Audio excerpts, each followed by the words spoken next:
tous et bienvenue sur la chaîne de modding.fr. Aujourd'hui, nous allons voir un petit tuto sur le montage du kit armure de la Z87, la carte mère Z87 Griffon de chez Asus. Donc un kit armure qui est proposé en option pour cette carte mère. On commence en fait à prendre la carte mère, bien sûr, à placer l'armure en elle-même, l'armure plastique sur la carte mère.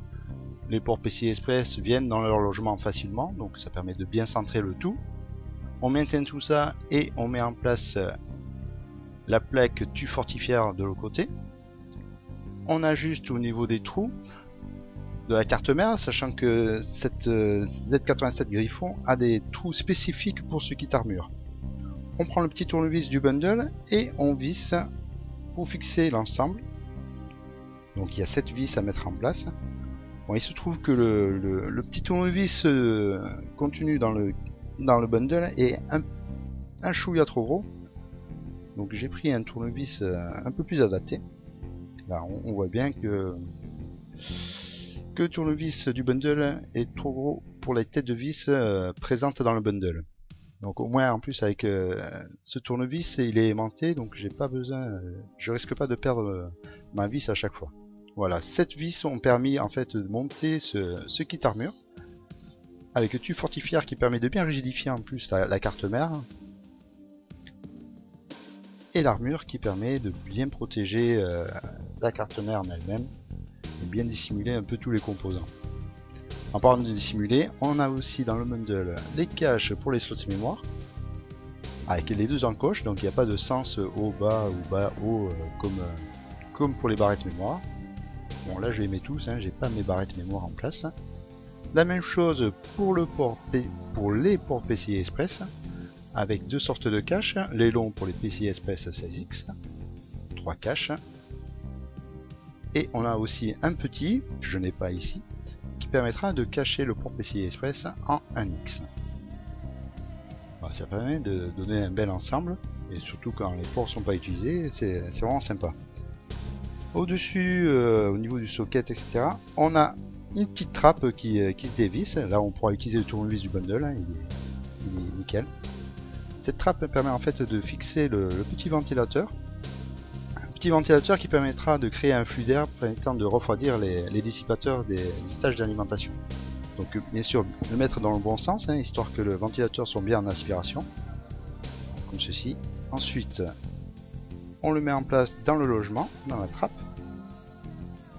On maintient le fil pour qu'il puisse passer dans une petite ouverture prévue à cet effet. Voilà, comme ici. Je mets en place. Voilà, la trappe est bien en place. Et il ne me reste plus qu'à brancher le ventilateur à la prise de la carte mère, une prise spécifique pour ce ventilateur, nommée assistance fan. Donc une prise blanche, si jamais vous ne la trouvez pas. La couleur vous aidera bien. Voilà, là on voit bien que le petit ventilateur permettra en fait de souffler sur les deux dissipateurs qui sont réunis par le gazoduc au niveau des phases d'alimentation. Ensuite on a toute une multitude de petits caches qui permettront en fait de boucher, de dissimuler les différentes prises au sein de la carte mère, notamment du panneau arrière.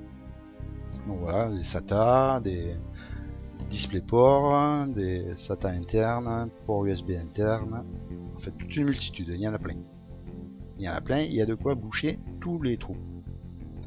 Et cette petite grille, une grille plastique qui en fait, au niveau de l'EO Shield de la Z87 Griffon, on a un emplacement, une ouverture juste au-dessus du port DVI.